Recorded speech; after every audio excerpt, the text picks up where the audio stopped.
Bueno, voy a definir lo que es la iglesia, lo que quedamos la semana pasada. La iglesia, ¿qué es la iglesia? Nosotros quedamos que es la asamblea de los, ¿cómo me gusta esa frase? De los elegidos de Dios que exaltan a Jesucristo y que entienden, ¿qué cosa entienden? Muy bien, la revelación de las Santas Escrituras, la cual es victoriosa porque la sigue edificando el mismo Señor. Nos detuvimos a analizar cada parte, solamente a recordarte que hemos quedado que la iglesia no es un proyecto grupal. La iglesia no es juntarse marqueteros y publicistas y sacar marketing por la iglesia y para que venga la gente. La iglesia es un proyecto personal de Jesucristo. La iglesia es un proyecto personal de Jesucristo. No es buena intención de la gente, no es un grupo de hábiles profesionales, es un proyecto personal de Jesucristo y que exaltan solo a Jesucristo y que son elegidos por Dios. ¿Qué tema, verdad? ¿Qué tema? Ser elegidos por Dios. Hoy en este mundo humanista que la gente cree que llega a la salvación por su propia decisión, o levantando la mano, o algo así. Bueno, nosotros explicamos a detalle la semana pasada que nadie llega a la salvación así. Si tú eres de Cristo es porque Dios te eligió desde antes de la fundación del mundo y Él mismo te llama, te justifica, te santifica, te glorifica. Todo el proceso es de Dios, por eso que la gloria es de Dios. Un Dios que no necesita algún tipo de manipulación humana para elegir a los suyos. La iglesia es la asamblea de los elegidos, llamados por Dios. Y hoy quiero tratar el segundo tema. El segundo tema vamos a tratar la unidad de la iglesia. Ya vimos qué es la iglesia. Ahora vamos a ver la unidad de la iglesia y creo que es muy oportuno porque hoy mucha gente quiere crear la unidad, buscar la unidad, fomentar la unidad, pero no entienden bien qué es la unidad. Déjame acomodar la mente de ustedes hoy y de estirarla al máximo. Desde siempre en la historia, los imperios o potencias han querido fomentar la unidad. Ustedes se acordarán de Babel, de la Torre de Babel, ¿se acuerdan? Eso está en Génesis 11. Se explica la razón por qué hicieron la Torre de Babel. La Torre de Babel fue hecha para que los hombres, porque los hombres buscaban hacerse, escucha, un nombre famoso, unidad. Y querían permanecer juntos y hacer maravillosas obras para hacerse grandes y famosos. Es tan fuerte este concepto de unidad en Babel que el mismo Dios en Génesis 11, del 5 al 6, dice lo siguiente. Esto registra la Biblia de Dios hablando de Babel. Y el Señor descendió para ver la ciudad y la torre que habían edificado los hijos de los hombres. Y dijo el Señor, he aquí, escucha lo que dice Babel, he aquí, son un solo pueblo. ¿Qué opinión tiene Dios de Babel? Que era un solo pueblo y todos ellos tienen la misma lengua. O sea, lo que Dios registra en Génesis 11, el versículo 6, es que Babel estaba en unidad. El imperio helénico, se acordarán de Alejandro Magno, que quiere unir el mundo antiguo a través de un idioma, el griego koiné, del cual se escribe el Nuevo Testamento en la Biblia. Era tan fuerte la influencia helénica que cuando llegaron los romanos no pudieron detener la cultura helénica. Pero lo que quiso hacer Magno era unidad. Cuando llegó el Imperio Romano, esto es bien interesante, para tener unidad con todos los pueblos conquistados, el Imperio Romano, el imperio más poderoso del mundo, se pedía adorar una vez al año al emperador romano. No importa qué imperio conquistado seas, no importa qué Dios tengas, una vez al año tenías que adorar al César, una vez al año. Encontré en una biografía de Domiciano, un emperador romano, que dice esto registra esta biografía. Dice, Roma siempre ha sido tolerante con las religiones y con todo el imperio. se ha permitido el ejercicio de las religiones tradicionales de las tierras conquistadas siempre que no interfieran en el orden público. Fin de la cita. Esto está escrito en la biografía de Domiciano. Es decir, ¿qué hacía el Imperio Romano para unificar? Una vez al año les decía a todos los pueblos, bueno, deja a tu Dios, no me importa qué Dios adores, yo te dejo, pero un día solo adora a César. Los demás días, ¿qué podías hacer? Adorar al Dios que quisieras. No interesa que Dios quieras, adóralo, con tal que no pongas en peligro el imperio. A Domiciano, en esta misma biografía, lo describen como Dominius et Deus. Se le dice una frase que quiere decir Señor y Dios. O sea, Domiciano lo adoraban como Señor y Dios. Por lo menos una vez al año, todos los pueblos conquistados. ¿Qué hacía Roma? Así unificaba el imperio. Unidad. Unidad. En el siglo V, frente a la caída del imperio romano y a la, mira mis comillas, a la legalización del cristianismo, la Iglesia de Roma une a todos los cristianos bajo la autoridad del Papa. Unidad. Como podemos ver en la historia, no toda unidad es por motivos correctos. No toda unidad es por motivos correctos. Por ello, hay que tener cuidado cuando la gente diga en la iglesia o cuando la gente grita en la sociedad, queremos unidad, unidad, sin entender las motivaciones de la unidad y sin entender lo que es la unidad. La gente quiere unidad, pero no tiene la menor idea de cuál es la motivación de la unidad. Entonces, no te olvides que Pilato se unió a Herodes para juzgar a Jesús. No te olvides que Judas se unió a los fariseos para vender a Jesús. No te olvides que Pablo se unió a Silas para predicar el evangelio. O sea, no toda unidad es buena o es mala. Tendríamos que ver las motivaciones. Hoy quiero, porque este es un pasaje sorprendente, acercarnos a la verdadera unidad de la iglesia, y por eso que quiero invitarte a que abras Juan capítulo 17. Todos tienen Biblia, ¿verdad? No todos. No importa, hay que compartirla. Juan capítulo 17.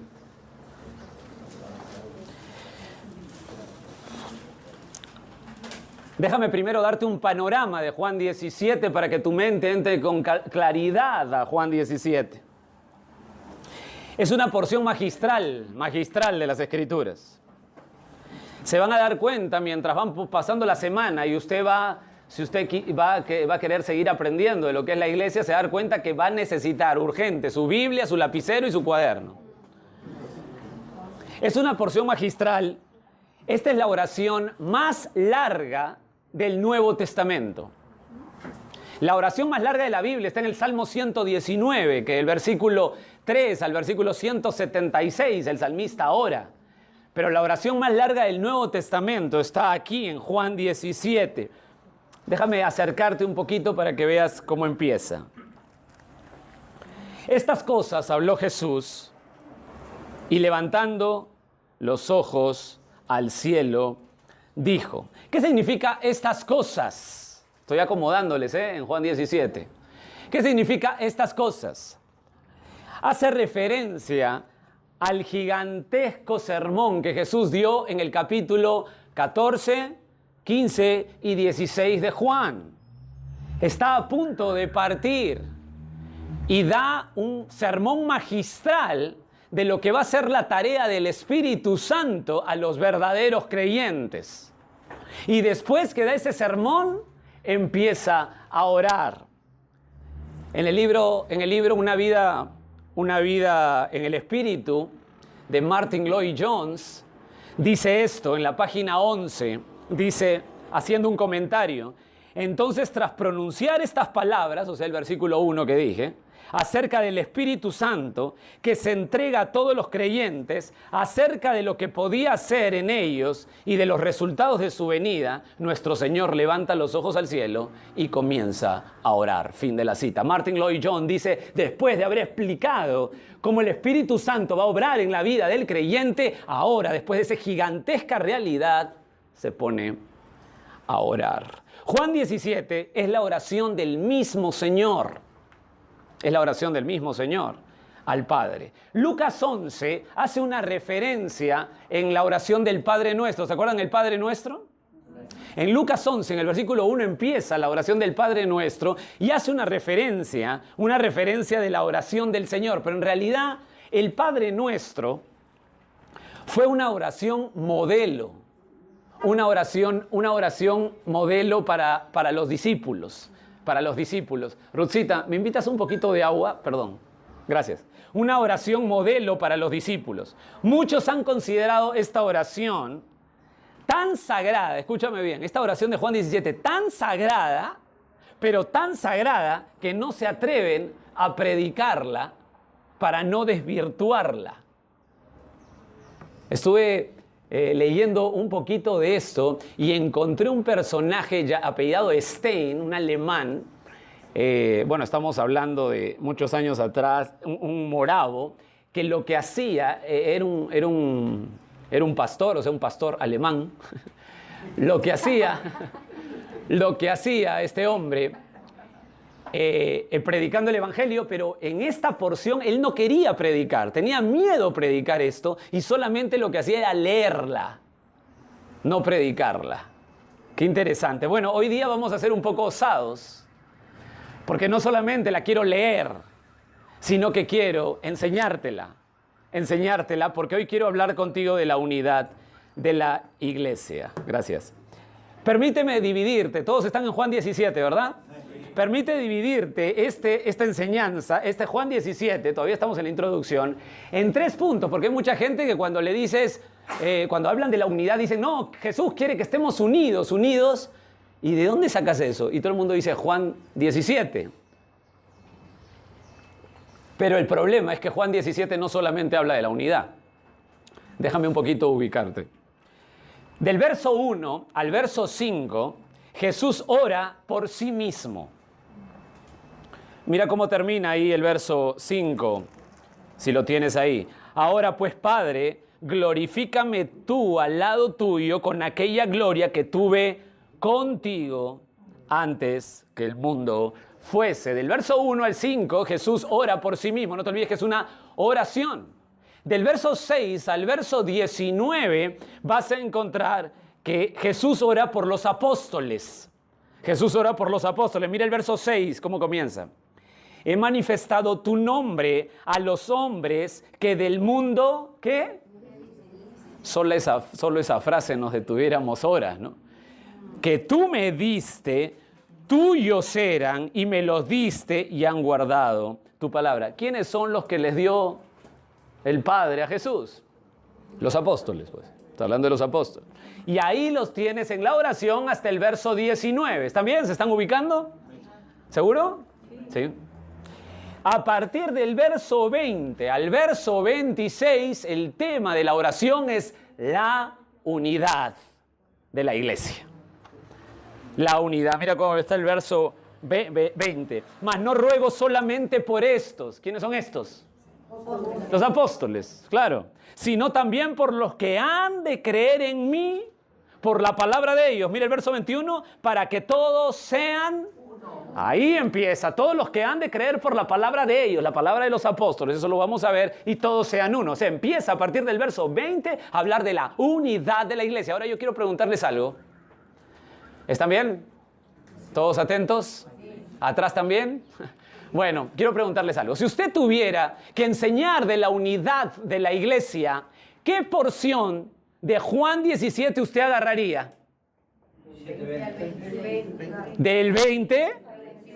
¡Ay, Dios mío! Ustedes son unos teólogos eruditos. ¡Claro que sí!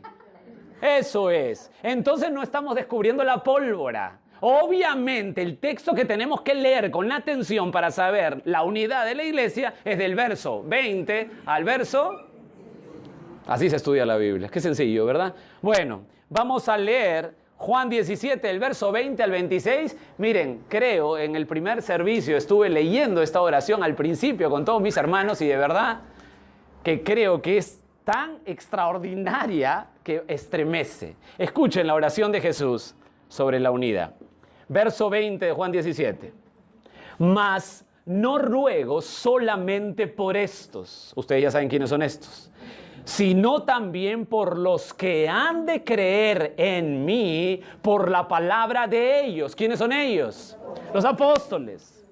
Para que todos sean uno.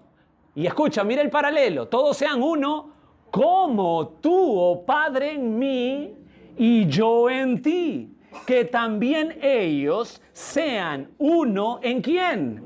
En nosotros. Para que el mundo crea que tú me enviaste. La gloria que me diste, yo les he dado. Imagínense, para que sean uno. Así, otra vez el paralelo. Así como nosotros somos uno. Yo en ellos, tú en mí, para que sean perfectos ¿en qué? En unidad. Para que el mundo conozca que tú me enviaste y que los has amado a ellos como también a mí me has amado. Padre, a aquellos que me has dado, quiero que donde yo estoy, escucha lo que dice Jesús a los suyos, a los verdaderos, donde yo estoy, también ellos estén conmigo, para que vean mi gloria que me has dado. Porque me has amado desde antes de la fundación del mundo. Padre justo, el mundo no te ha conocido, pero yo te he conocido y estos han conocido que tú me enviaste. Y les he dado a conocer tu nombre y lo daré a conocer aún, para que el amor con que me has amado esté en ellos y yo en ellos. Creo que ahí deberíamos decir amén y se acabó el servicio. Bueno, vamos a estructurar esta enseñanza con algunos puntos. ¿Les parece? ¿Están bien sus mentes ahí? ¿Las ventanas están abiertas? ¿Sí? ¿Están tan abiertas? ¿Alguien está fumando? Sí, será afuera. Ahí, abajo. Porque la iglesia también tiene invitados. Vamos a estructurar esta enseñanza de algunos puntos, ¿les parece? Vamos a estructurar para que nuestra mente se acomode. Primer punto, lo que nosotros vamos a ver, ¿cuál es el concepto de la unidad de la iglesia? Vamos a conocer el concepto. El segundo punto que vamos a estructurar, no solo el concepto, sino también el segundo punto es guardando la unidad de la iglesia. El tercer punto que vamos a aprender es el peligro de entender mal la unidad de la iglesia. Y en el cuarto punto, que es el último, las realidades eternas de la unidad de la iglesia. Repito, primer punto, el concepto de la unidad. Segundo punto, guardando la unidad. Tercer punto, el peligro de entender mal la unidad. Y el cuarto punto, las realidades eternas de la unidad. Así vamos a dividir el estudio del tema de la unidad. ¿Están bien? Sí. Perfecto. Vamos a entrar al primer punto. Vamos a enseñar el primer punto, el concepto de unidad. Posa tu mirada en el verso 21 para leer un poquito y entrar al concepto. Jesús está orando, ya sabes que es la oración por la unidad, no solo por ellos, no solo por los apóstoles, sino por los que han de venir. Dice ahí, para que todos, verso 21, sean uno. Por favor, mira el paralelo. Para que todos sean uno, ¿cómo? Tú, oh Padre, en mí y yo en ti. Que también ellos sean uno en nosotros. Otra vez el paralelo. Para que el mundo crea que tú me enviaste. La gloria que me diste yo les he dado para que sean uno. Y otra vez mira el paralelo. Así, está comparando, que ellos sean uno, que la unidad de la iglesia sea uno, sean unidad, así como nosotros somos uno. Yo en ellos, tú en mí, para que sean perfectos en unidad, para que el mundo conozca que tú me enviaste y que los has amado a ellos como también a mí me has amado. Damas y caballeros, escuchen bien esto. Cada palabra, cada enseñanza tiene peso. Yo les voy a ir ordenando, pero quiero que entiendan bien porque este tema está tan, pero tan mal en nuestras mentes que hablamos cualquier cosa de la unidad. Lo primero que tienes que entender es esto. Hay, sin lugar a dudas, una analogía que se establece entre la unidad cristiana y la unidad divina, o sea, la Trinidad. De todas maneras, hay una analogía que se establece, hay un enlace, se establece una analogía entre la unidad divina y la unidad de la iglesia. Hay una analogía, es decir, la Trinidad. Damas y caballeros, la unidad de la iglesia es, en términos estrictamente espirituales. Repito, la unidad de la iglesia es en términos estrictamente espirituales. ¿Por qué digo esto con tanta fuerza? Porque hoy hay gente y hay estructuras y organizaciones que creen que si tú tienes una jerarquía y mandas a las demás iglesias, vas a lograr la unidad. Lo que hace la Iglesia Católica Romana es poner un papa para que decida en todo y eso le llaman unidad. Damas y caballeros, esa unidad no está en la Biblia. Tú no puedes lograr una unidad así, terrenal, estructural, organizacional. No se puede. Porque si lo haces, vas a tener un problema y vas a dañar, y eso lo vamos a ver en el punto 3, en los peligros de entender mal la unidad. Pero lo primero que tienes que tener en tu mente es que la unidad de la iglesia es en términos estrictamente espirituales. Déjame darte un comentario del gran teólogo John MacArthur. John MacArthur dice lo siguiente: la unidad por la que Cristo oró no es externa u organizacional, sino interna y espiritual. Fin de la cita. Escucha lo que dice el gran Martin Lloyd Jones. Martin Lloyd Jones dice: algunas personas piensan en términos de unidad externa, en unidad formal, organizativa, mientras nuestro Señor enseña constantemente lo que debemos calificar como una unidad interior. Fin de la cita. ¿Por qué te digo esto? Porque hoy se malentiende la unidad en la iglesia. Pensamos que hay que guardarla, pensamos que hay que crear la unidad. Pensamos que la unidad tiene que ser estructurada. Y si yo controlo, hay unidad. Damas y caballeros, la unidad terrenal, la unidad que Cristo oró aquí es estrictamente espiritual. Estrictamente espiritual. No terrenal, no organizacional, no estructural. Tu mente se va a acomodar. Esta es la primera parte. Quiero que lo tengas claro. No es terrenal, es espiritual la unidad que oró Jesús. Déjame darte lo contrario, lo antagónico a la unidad de la iglesia verdadera. Estaba revisando la página, esta página que ya creo que voy a ser uno de los suscriptores, catholic.net. Paro revisando esa página. Y definen el ecumenismo.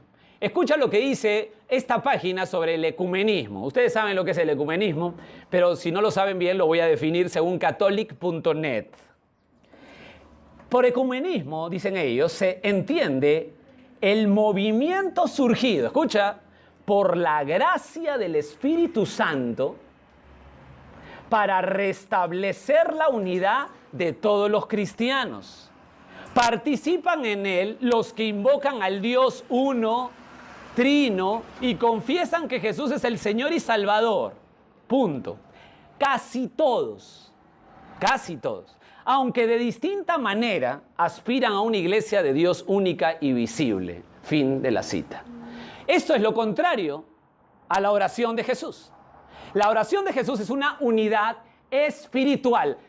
Que sean uno, así como tú y yo somos uno, o sea, como la Trinidad. Pero aquí presenta el ecumenismo como una unión de todas las religiones, todas las religiones o todas las formas de creer en Dios a su modo, como quieran, y nos unimos para ser uno. Damas y caballeros, es lo contrario a la unidad de la iglesia. Por eso que el ecumenismo es antibíblico. No tiene nada que ver con la Biblia. Lo primero que debemos tener claro es que la unidad de la iglesia es espiritual. No va a haber, escuchen, ninguna institución humana que logre la unidad en términos terrenales de la iglesia. ¿Tú quieres ver la unidad en términos terrenales de la iglesia? Te cuento, espera, echado. No la vas a ver. No la vas a ver. Porque en los términos de esta oración es términos espirituales, que te la voy a explicar, pero quiero que todavía tengas eso en tu mente. Yo quiero que me perdonen porque yo sé que la gente quiere, dame la respuesta, pero así no es el estudio bíblico.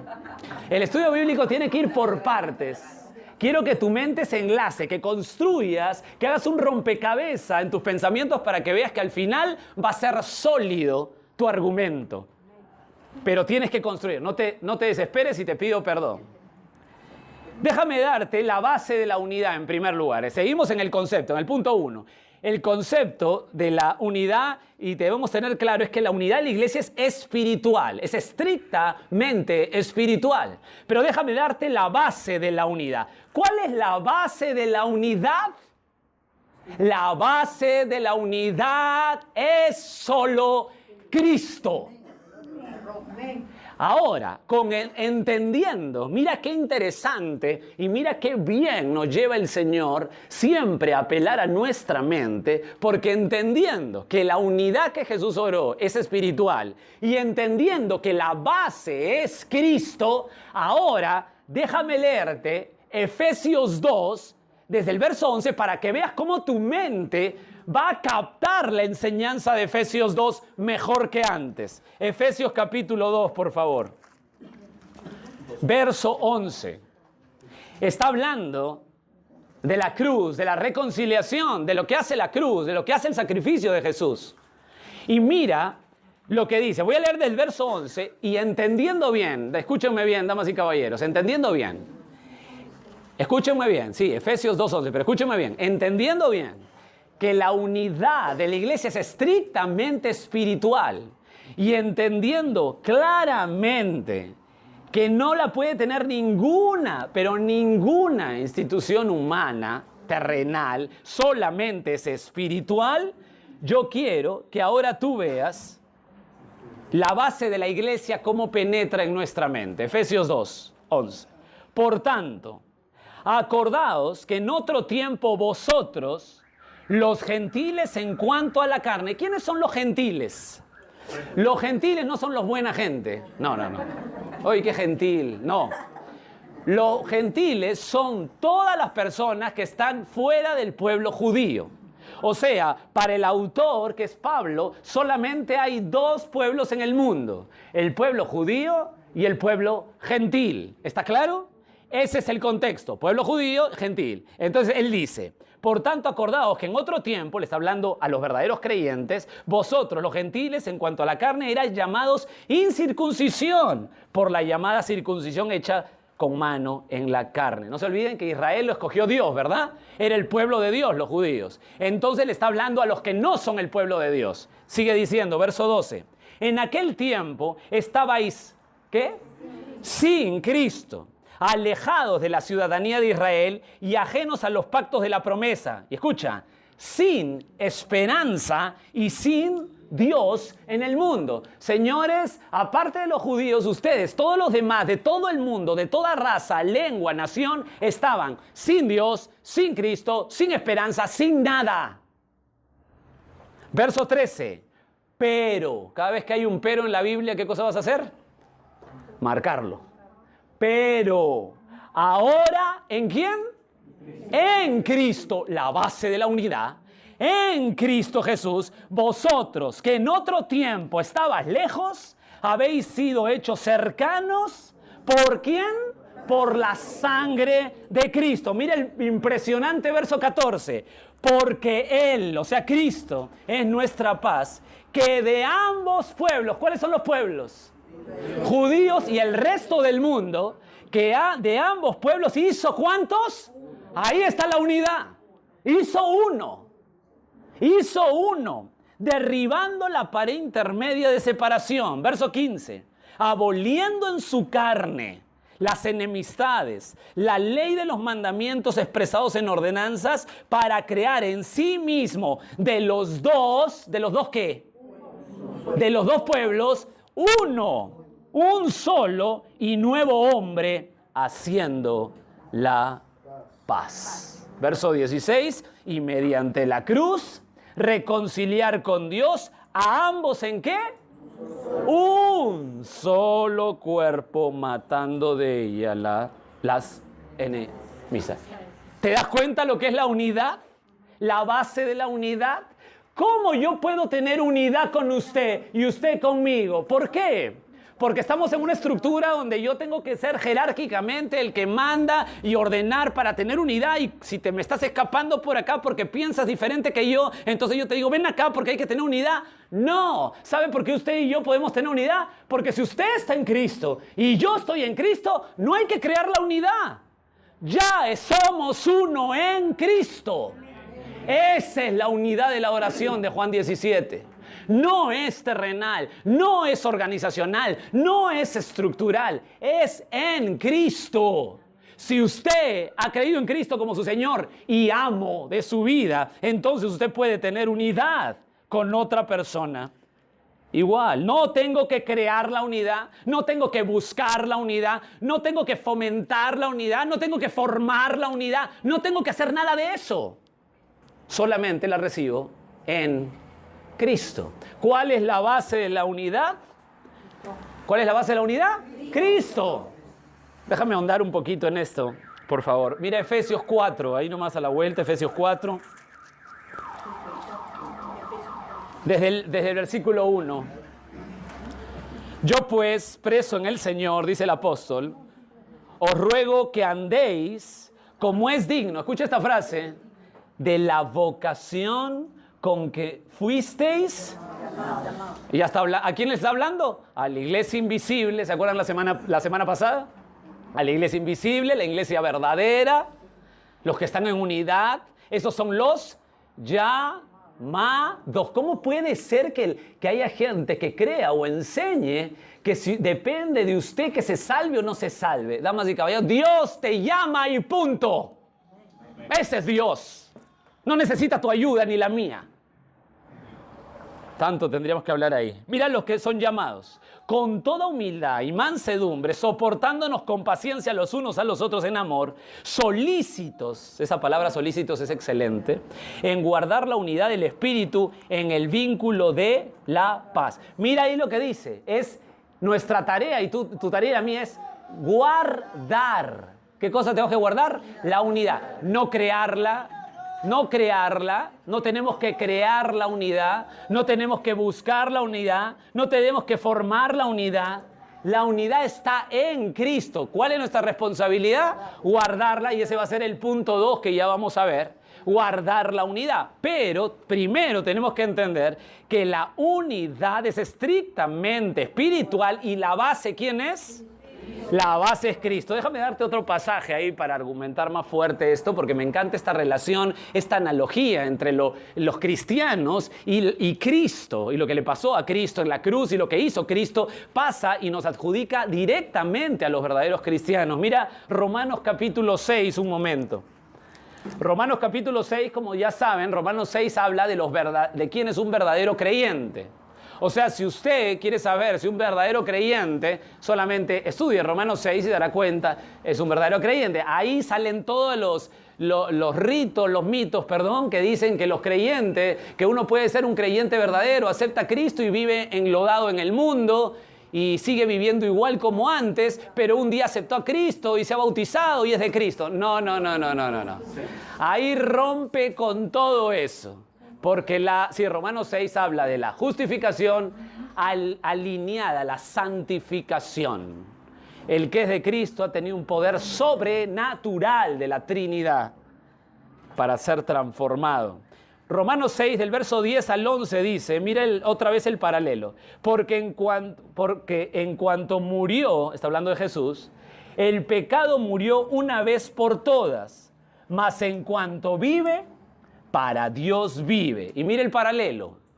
así también vosotros. ¿Quiénes son vosotros?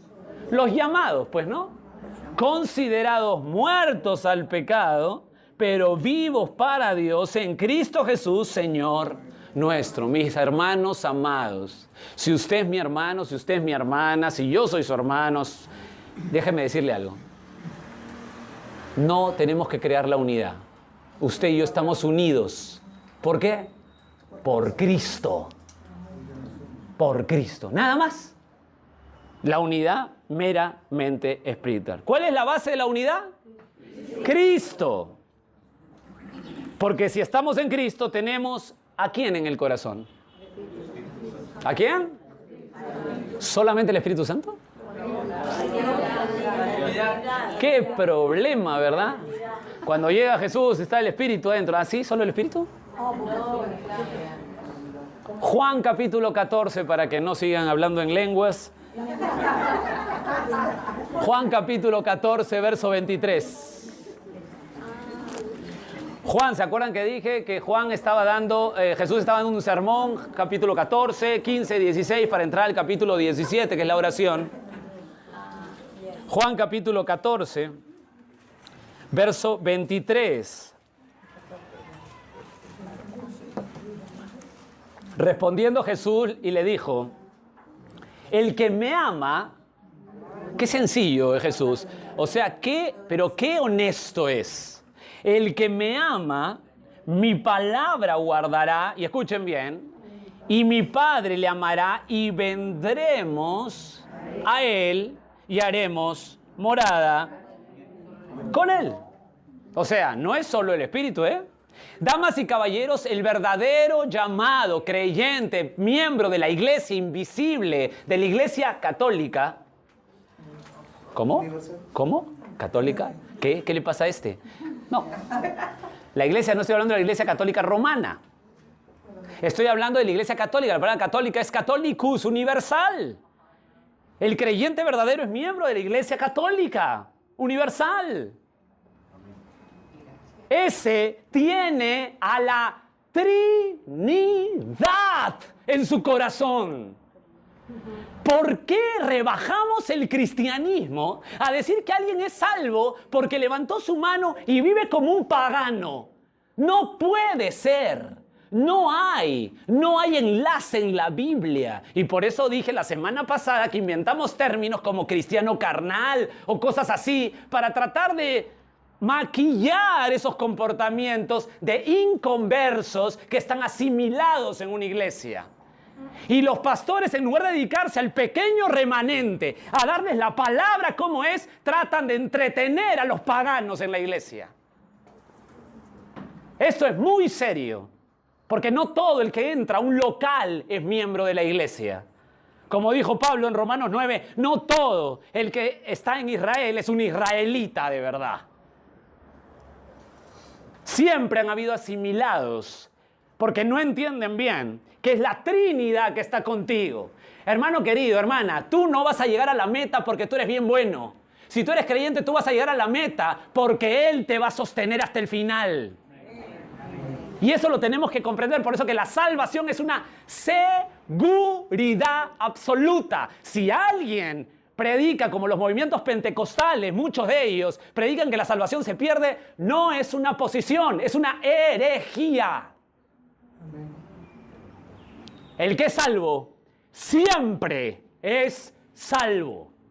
Lo firma Jesús, porque Él te llamó desde antes de la fundación.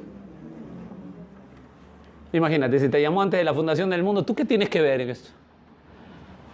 ¿Alguien acá ha decidido nacer biológicamente? Le dijo, papá, bueno, es hora, quiero nacer. ¿Puedes estar con mi mamá? ¿Alguien le dijo eso a su papá? Bueno, así como es risible y ridículo, de la misma manera nadie puede decidir nacer espiritualmente. Llamado de Dios. Por eso que estar en la iglesia, mis queridos, no es venir los domingos a sentarte. Estar en la iglesia no solamente es eso.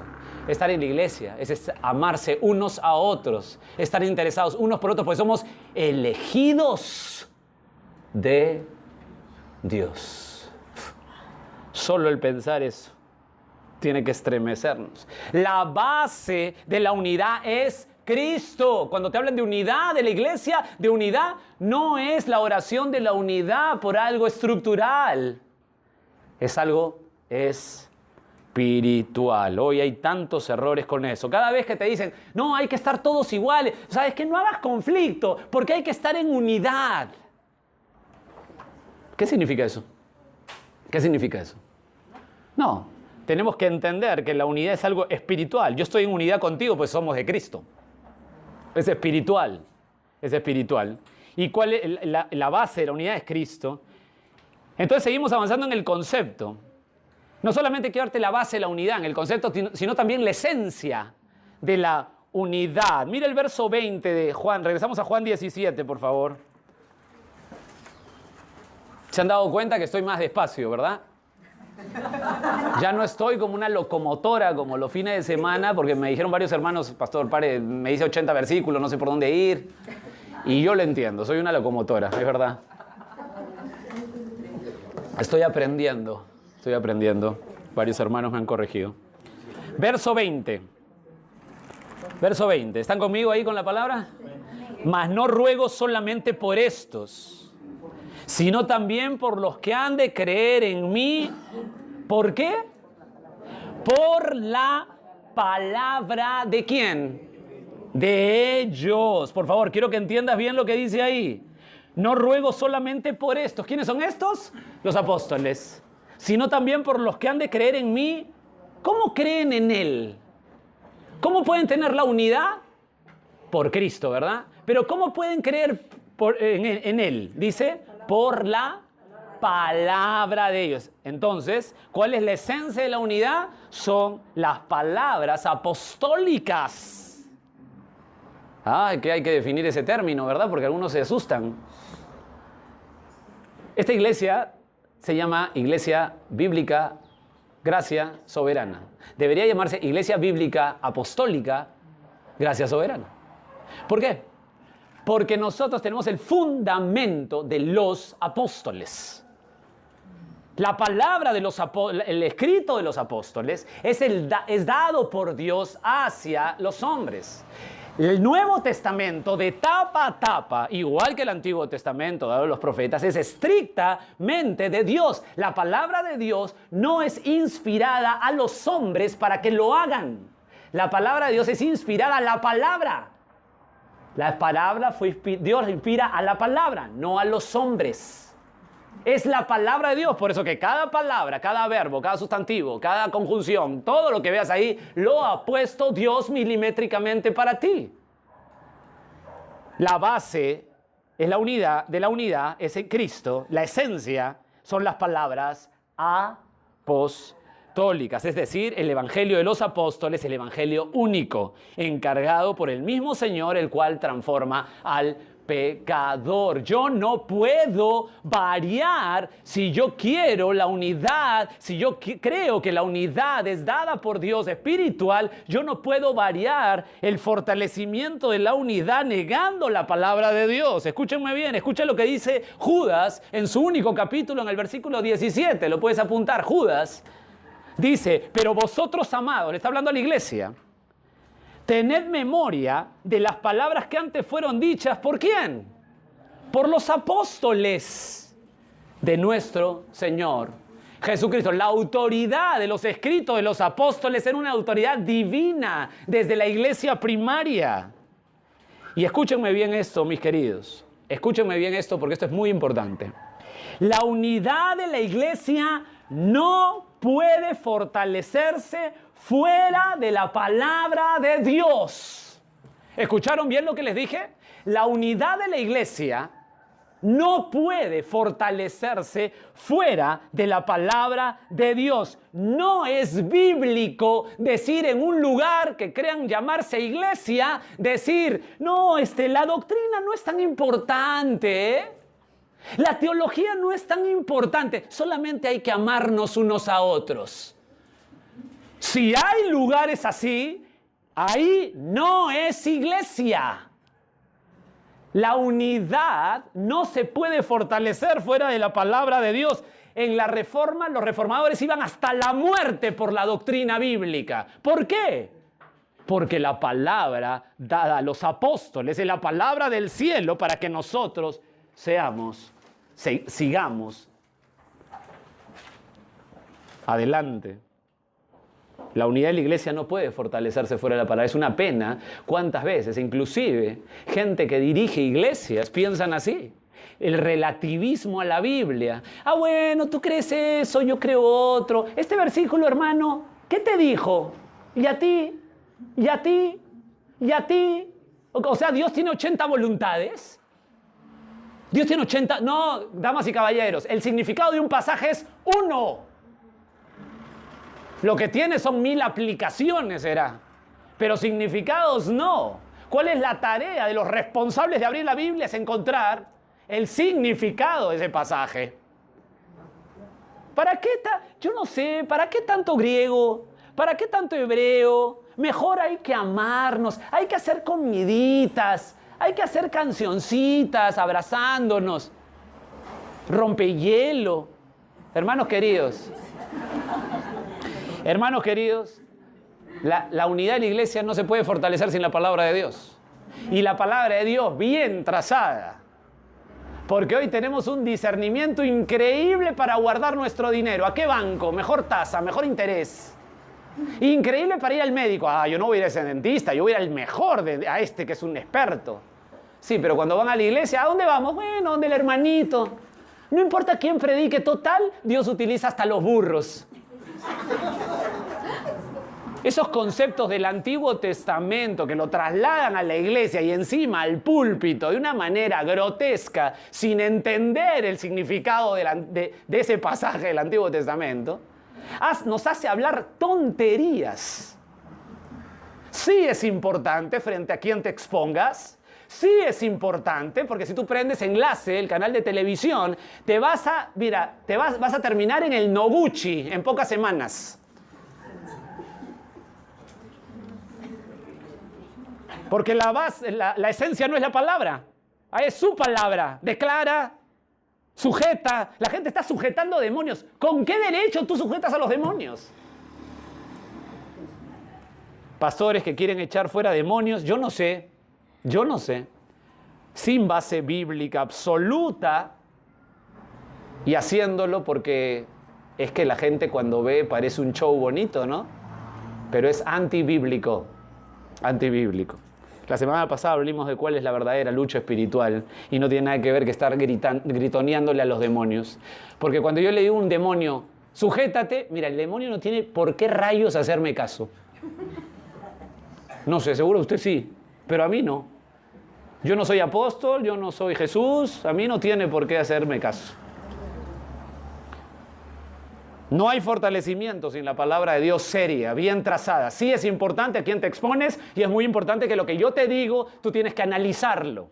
Sí es muy importante a quién te expones y ya cada persona se tiene que exponer a quien quiera, pero sí es importante lo que lees, lo que escuchas, porque la esencia es la palabra de Dios. Déjame argumentar un poquito más este punto que es tan importante. ¿Podemos regresar un ratito a Juan 14?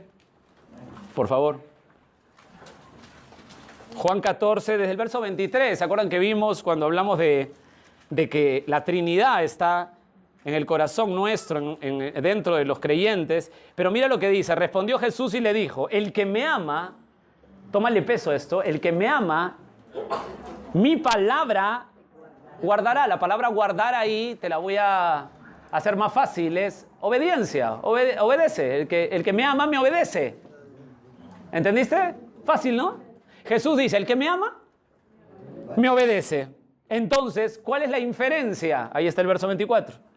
El que no me ama, no obedece mis palabras. Por favor, dejémonos de bromas, dejémonos de no tener claridad en esto. La persona que dice ser de Cristo y que no obedece su palabra, no lo conoce. La Iglesia Gracia Soberana no quiere voluntarios sentados. ¿Quieres ser voluntario? Tienes que ir a los bomberos. Lo que quiere son gente consagrada, elegidos, llamados de Dios, que aman, están sedientos de la palabra de Dios. ¿Por qué? Porque el que lo ama, obedece su palabra. Pero el que no lo ama, bueno, no tiene ni interés de traer Biblia a un servicio. No tiene ni interés de estudiarla.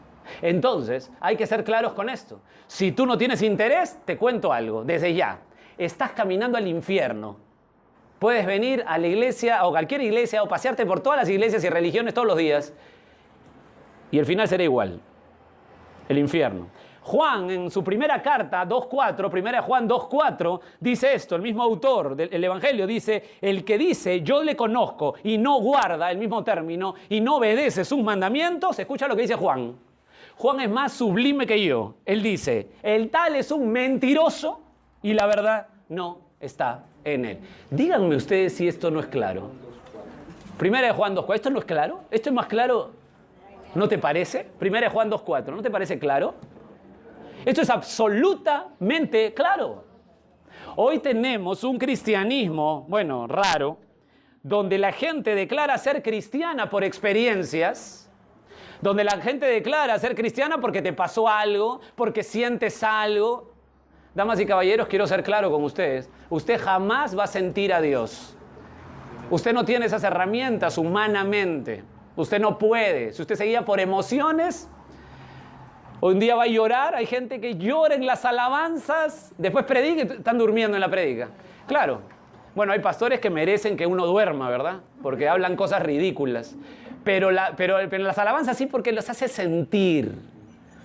¿Tú quieres sentirte consolada? Sobre todo las mujeres que son más sensibles. No pongas alabanzas, estudia la Biblia.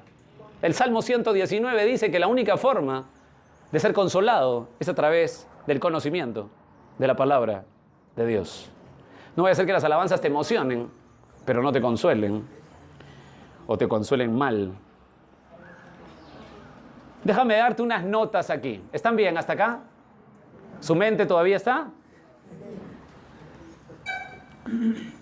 Verso 6 del capítulo 17 de Juan, regresamos a Juan 17. Déjame darte una nota acá de la esencia de la unidad, que es las palabras apostólicas. Dice el verso 6 de Juan 17, dice lo siguiente: he manifestado tu nombre a los hombres que del mundo me diste, tuyos eran y me los diste y han guardado tu palabra. Mira la relación que hay entre el nombre y su palabra. Verso 11, la parte B de Juan 17.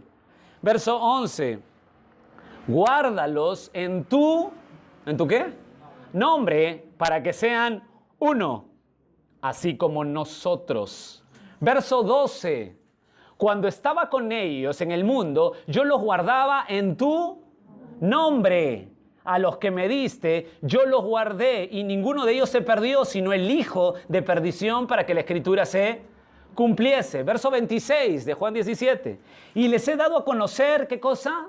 Tu nombre, y lo daré a conocer aún, para que el amor con que me has amado esté en ellos y yo en ellos. Hemos dicho que la esencia de la unidad es la palabra de los apóstoles, es decir, la palabra dada por Dios, la cual está, escúchame bien esto, la palabra de Dios está al mismo nivel del nombre de Dios. Entender esto, nunca más vas a dejar, si eres creyente, de estudiar la Biblia. La palabra de Dios es el mismo nivel que el nombre gigantesco de Dios. La respuesta es sí. Donde está la palabra de Dios, ahí está Dios. La inferencia es que donde no está la palabra de Dios bien estudiada, ahí hay emociones, pero no está Dios. Déjame afianzarlo. Salmo 138. Jesús pone en Juan 17 al mismo nivel la esencia de la unidad con la palabra, el nombre de Dios. Que esto es tremendo. Mira el Salmo 138, por favor. Verso 2. Me postraré, dice el salmista, hacia tu santo templo y alabaré tu nombre por tu misericordia y tu fidelidad. Y escucha, porque has engrandecido tu nombre y tu palabra sobre todas las cosas. Mis queridos, ¿usted quiere conocer a Dios? Aquí está. ¿Usted quiere exaltar el nombre de Dios? Aquí está. ¿Usted quiere de verdad glorificar a Dios y dejar de blasfemar? Aquí está el conocimiento de la palabra de Dios, que está al mismo nivel que el nombre de Dios. Hoy los domingos mucha gente en muchos lugares se reúnen para blasfemar el nombre de Dios en una iglesia. ¿Por qué? Porque quieren exaltar el nombre. ¡Qué maravilloso eres, Señor! Te amo, te canto una canción, lloro. Pero no exaltan al mismo nivel la palabra de Dios. Estaba en una reunión, esto no lo conté en la mañana, pues en la mañana son más agresivos. No, mentira. Y estaba en una reunión enorme y escuché así. Nosotros somos gente de la Biblia porque la palabra de Dios es victoriosa, amén. Y todo el mundo, amén. Pues tú sabes, cuando los evangélicos raros se reúnen, dicen cualquier cosa y todo el mundo dice amén. No entienden lo que dice, pero amén. Porque la palabra es nuestra autoridad, amén, amén. Adelante, pastora.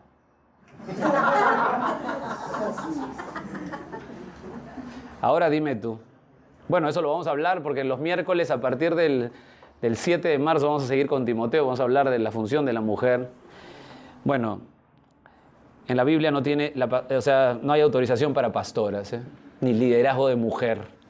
Eso lo vamos a ver pronto. Pero lo que te quiero decir es que con qué facilidad podemos decir aleluya el nombre, pero no al mismo nivel la palabra de Dios. Eso es un delito. Nosotros tenemos que saber que podemos por un lado glorificar a Dios y por el otro blasfemarnos y darnos cuenta. Es un peligro lo que está pasando hoy en nuestra sociedad y en el evangelicalismo que es tan absurdo, no pensante y que le dice amén a cualquier cosa, nos está metiendo en bastantes líos. La palabra de Dios está al mismo nivel del nombre de Dios, por si acaso. Otra nota ahí quería agregar. ¿Están bien? ¿Me perdonan? Es otro paréntesis. ¿Está bien? ¿Sí? ¿Están bien? ¿Atrás me escuchan? ¿Sí? Raúl, ¿está bien? Mira el verso 12, por favor. El verso 12 de Juan 17. Ay. Ya los mareé. Juan 17, regresamos a Juan 17. Sí, quería dar una nota ahí, por favor. Cuando estaba con ellos en el mundo, yo los guardaba en tu nombre. A los que me diste, yo los guardé y ninguno de ellos se perdió, sino el hijo de perdición, para que la escritura se cumpliese. Esto es una nota, esto es un paréntesis que estoy haciendo, porque cuando vi este versículo, dije esto tengo que compartirlo con mis hermanos, porque no vayan a creer al leer el versículo 12, que a Jesús, cuando estaba acá, Dios le dio, y de pronto tenía un grupo de gente, que son los apóstoles, y Jesús dice, bueno, Señor, he conservado a casi todos, pero uno se me escapó.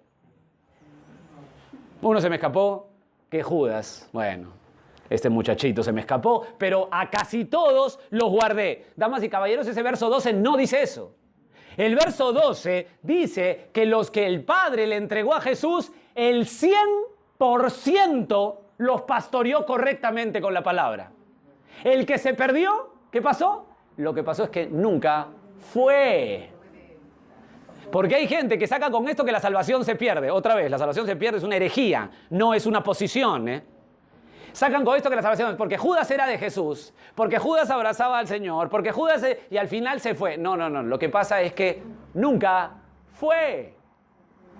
Nunca fue. Y déjame entrar a esta nota un poquito más. Juan 10, ahí cerquita para que no sufras, habla de Jesús es el buen pastor, ¿te acuerdas? Juan 10. Jesús es el buen pastor, ¿está bien?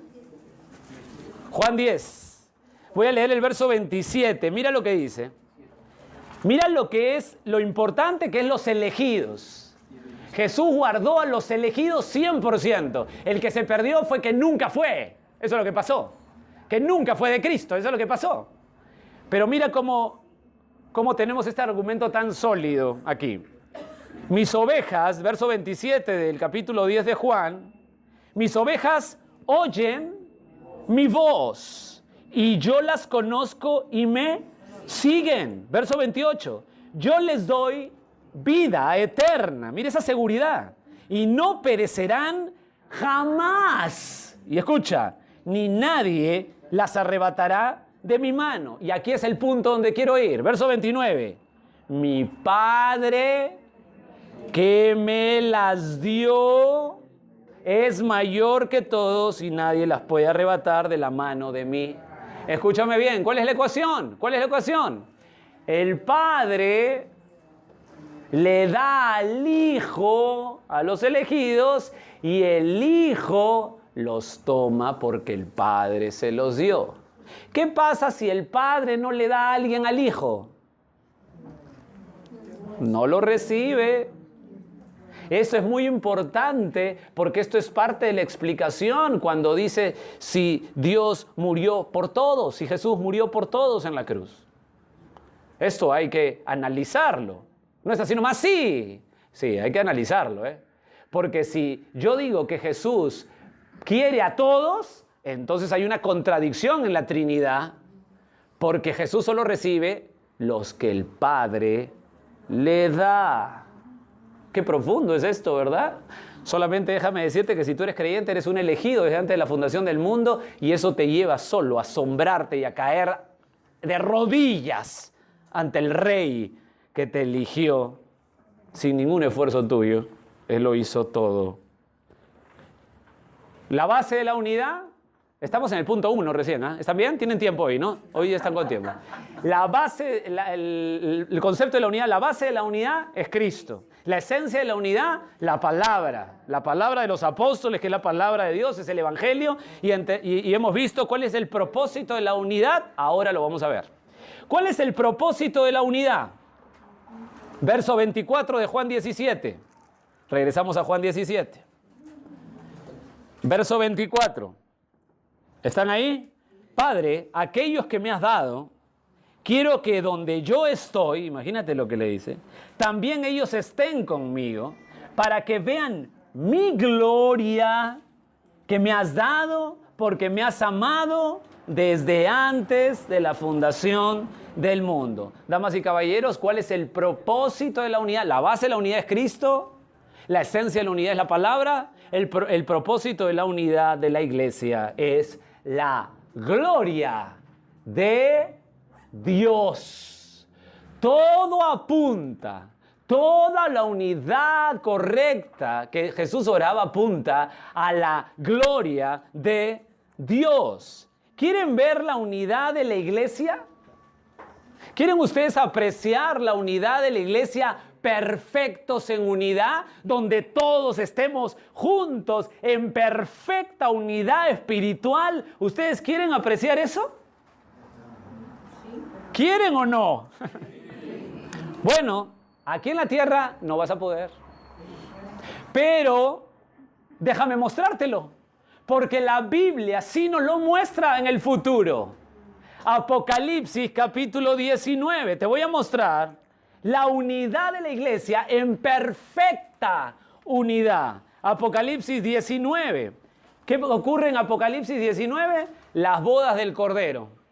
Mientras aquí hay un total desbarajuste con la tribulación, nosotros estamos en esto. Apocalipsis 19, desde el verso 5. Escucha lo que dice Juan, el mismo del Evangelio de Juan, que estamos leyendo hoy. Mira lo que dice Juan.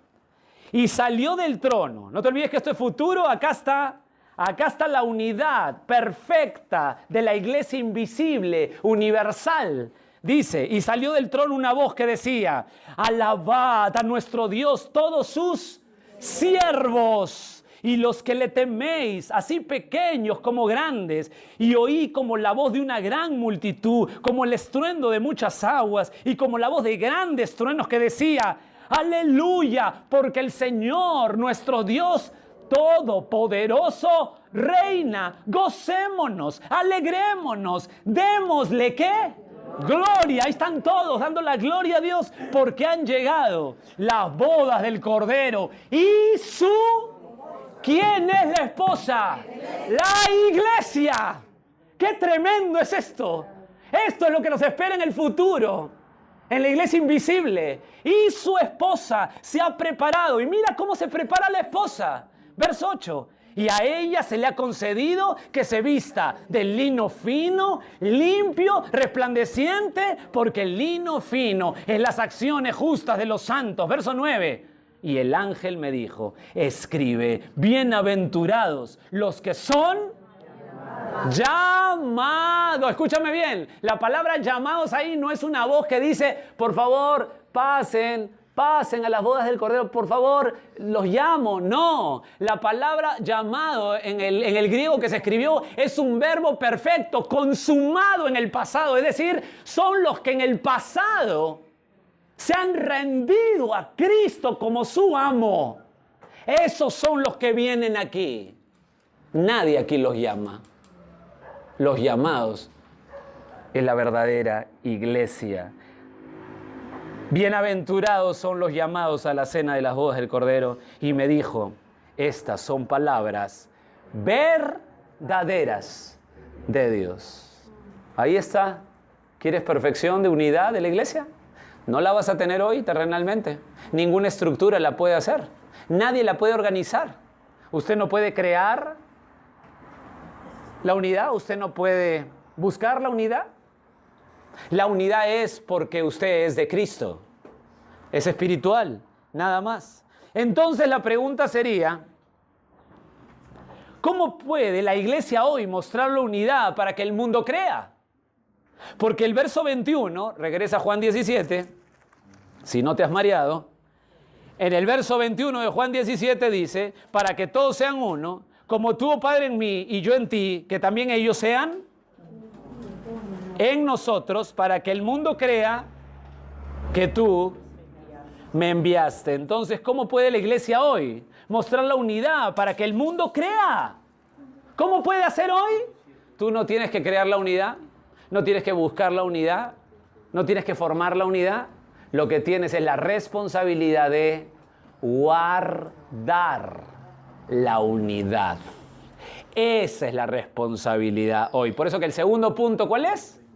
Guardando la unidad de la iglesia. ¿Quieres saber cuál es tu responsabilidad para guardar la unidad en la iglesia hoy? ¿Quieren saberlo? Sí. Continuamos la próxima semana con esto.